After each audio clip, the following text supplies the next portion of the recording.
Welcome to the thermodynamic apocalypse. The enemy we face on volcanic world Ignis Prime, the kinetic absorbers, broke the first rule of warfare. You can't kill them with violence. They are monstrous, hulking bipeds with armored carapaces that generate a localized, non-Newtonian energy shield. They don't deflect kinetic energy, they drink it. You shoot a standard 5.56mm round at an absorber, its shield glows a faint orange and it gets a little faster. You hit it with a tank shell, it absorbs the entire blast wave, grows 2 feet taller, and its armor glows cherry red with stored power.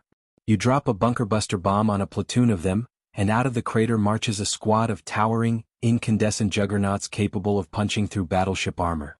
We were feeding them with every trigger pull. Our greatest weapons were their protein shakes. The Federation Science Division realized we had to stop thinking about adding energy to the equation and start thinking about subtracting it. If their shields run on kinetic and thermal excitation, the counter is absolute stillness. The counter is the cold death of the universe. They mobilized us. The 99th Endothermic Response Brigade. The Deep-Freeze. We don't look like soldiers. We look like walking refrigerators. We wear Mark IV cryohazmat suits, cumbersome, multi-layered armor insulated with aerogel and pumped full of circulating coolant liquid that keeps our internal temperature just above hypothermia. If our suit breaches in the combat zone, we don't bleed, we freeze solid in seconds. Our weapons don't go bang. They hiss. We carry high-pressure LN2 liquid nitrogen, cannons, endothermic grenade launchers that suck the heat out of a 50-foot radius instantly, and ice-pick railguns that fire supercooled, brittle metallic shards designed to shatter frozen armor. I am Captain Frostbite Miller. And today we are dropping into hell to turn down the thermostat. Our mission, Caldera 7. A massive Federation geothermal plant built directly inside the crater of an active volcano. It was the primary power source for the sector, and now, it was an all-you-can-eat buffet for the absorbers. They were gorging themselves on the geothermal vents, becoming titans of molten energy. If they breached the main reactor core, they would absorb enough energy to crack the planet in half. We dropped via reinforced thermal pods directly onto the plant's main gantry, suspended over a lake of churning lava. The outside temperature was 800 degrees Celsius. The heat sensors on my suit screamed red, and the coolant pumps kicked into overdrive, vibrating against my spine. Seals check. Coolant flow green. If you feel warm, you're dying, I ordered over the comms, my voice sounding hollow inside the thick helmet. Unit 2, frosty. My visor is fogging up on the outside. Unit 3, chill. Let's make some popsicles. We moved along the vibrating catwalks, the air thick with sulfur steam and the deep roar of the volcano beneath us. We found the first wave of absorbers near the turbine hall. They were gorgers, standard infantry size, about 8 feet tall, but they were glowing with an intense, angry yellow light, having just feasted on a steam pipe. They saw us. They roared, a sound like a blast furnace opening up, and charged. Their heavy, molten footsteps shook the metal grating we stood on. A normal squad would have opened fire, feeding them kinetic energy, making them faster. We waited. Hold until you see the whites of their heat signatures. Now, open the valves. We triggered our LN2 cannons. 4 thick, roaring streams of liquid nitrogen at -196 degrees Celsius erupted from our weapons. The supercooled liquid hit the charging absorbers. The reaction was violent physics in action. The extreme thermal shock was catastrophic. The nitrogen flash-boiled instantly upon hitting their superheated shields, creating massive, blinding clouds of white vapor. But the cold one. The yellow glow of their shields turned instantly to a dull, dying orange, then to a dark, lifeless crimson, and finally to a frozen, brittle blue-black. The lead absorber, mid-charge, suddenly went rigid. Its molten joints froze solid. The lava-like blood pumping through its veins turned into volcanic glass. It didn't fall over, it just stopped, a smoking statue of ice in a furnace. Shatter. Unit 3 stepped forward with a heavy thermal hammer, a hydraulic sledge with a supercooled head. He swung it at the frozen statue. Crackish. It didn't sound like flesh tearing. It sounded like a frozen lake breaking apart. The 8-foot monster shattered into thousands of pieces of glittering, frozen alien meat and brittle armor plating that rained down onto the catwalk. Target eliminated. Thermodynamic equilibrium achieved, I grunted. Push to the main reactor. We advanced deeper into the plant, leaving a trail of frozen statues and shattered ice in the blistering heat. The air became colder around us, the steam turning to snow as our presence altered the local environment. We were a walking cold front. We reached the central reactor chamber. It was a cavernous space, dominated by the massive geothermal core interface.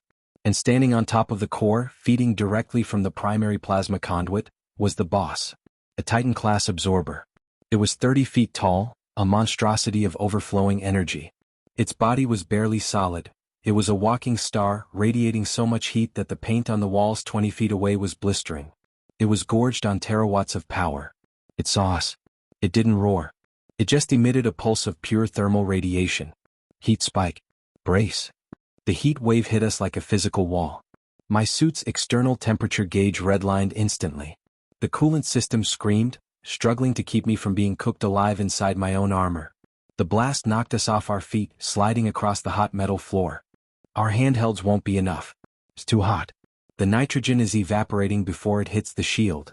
Unit 2 yelled, his voice strained by the heat. I looked up at the towering inferno. He was right. We were trying to put out a forest fire with squirt guns. We needed a deluge. I looked above the Titan, to the massive industrial cooling pipes running along the ceiling of the cavern. They were carrying millions of gallons of liquid helium to keep the reactor stable. Forget the guns. We're going to flush the system. Unit 2, Unit 3, draw its fire. Keep it looking at you. I'm going for the manual override on the main coolant valve. I sprinted toward the control gantry. The Titan saw me moving. It raised a massive arm, forming a ball of compressed plasma, and hurled it at me. I didn't try to dodge the energy, I dodged the impact. I slid under a heavy blast shield just as the plasma ball struck. The explosion was deafening, melting the steel grating where I had been standing a second ago. The heat inside my suit spiked again. I could smell burning rubber insulation. My squad opened up with everything they had, firing endothermic grenades that created small pockets of absolute zero around the Titan's feet. It roared in annoyance, its movements slowing slightly as the ground froze beneath it, but it was still too hot to stop. I reached the manual override wheel. It was red hot from the ambient air. I grabbed it with my insulated gloves, the material sizzling. It was stuck. Come on, you piece of junk. Move. I roared, putting my entire armored weight into turning the massive iron wheel. Below, the Titan was advancing on my squad. It was preparing another plasma volley that would vaporize them. With a groan of tortured metal, the valve gave way. It spun open. I looked up at the ceiling. Cool off, you bastard. Above the Titan, a massive section of the coolant pipe detached and swung open. It wasn't a stream, it was a waterfall. 50,000 gallons of liquid helium, colder than deep space, dumped directly onto the head of the superheated Titan. The sound was indescribable. It was the scream of physics being tortured. The entire cavern instantly filled with blinding white thermal fog. The air pressure dropped so fast my ears popped. The lava lake below the grating flash froze into obsidian stone. Through the fog we heard the Titan. It wasn't roaring anymore. It was shrieking, a high-pitched crystalline sound of metal and flesh contracting violently. The fog slowly cleared in the powerful ventilation drafts. The Titan was still standing on the reactor core. But it wasn't glowing. It was a towering 30-foot monument of dull, cracked blue ice. Steam hissed weakly from fissures in its frozen armor. Is it dead, Cap? Unit 3 asked, standing up from behind his cover, his suit covered in frost. I walked to the edge of the gantry, looking down at the frozen god.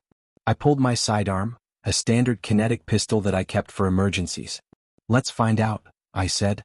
I aimed carefully at the center of the frozen Titan's chest and fired a single 9mm round. Bing. The tiny bullet hit the massive frozen chest plate. The impact was minuscule. But on a structure under that much thermal stress it was enough. A spiderweb crack appeared where the bullet hit. It spread instantly, racing across the Titan's chest, down its legs, up to its head. The sound of cracking ice grew louder and louder until it filled the cavern. And then the 30-foot giant fell apart. It didn't slump. It disintegrated into millions of fist-sized chunks of frozen rubble that clattered down onto the obsidian floor below. The threat was gone, reduced to a pile of dirty ice. I reholstered my pistol. My suit was crying out for maintenance and I was freezing cold, but we were alive. Caldera 7 is secure. Reactor is stable, I reported over the long-range comms. Send a cleanup crew with shovels. Lots of shovels. Humanity had proven the ultimate truth of the Extinction War. The enemy might be able to absorb the fire of 1,000 suns. They might get stronger with every bomb we drop.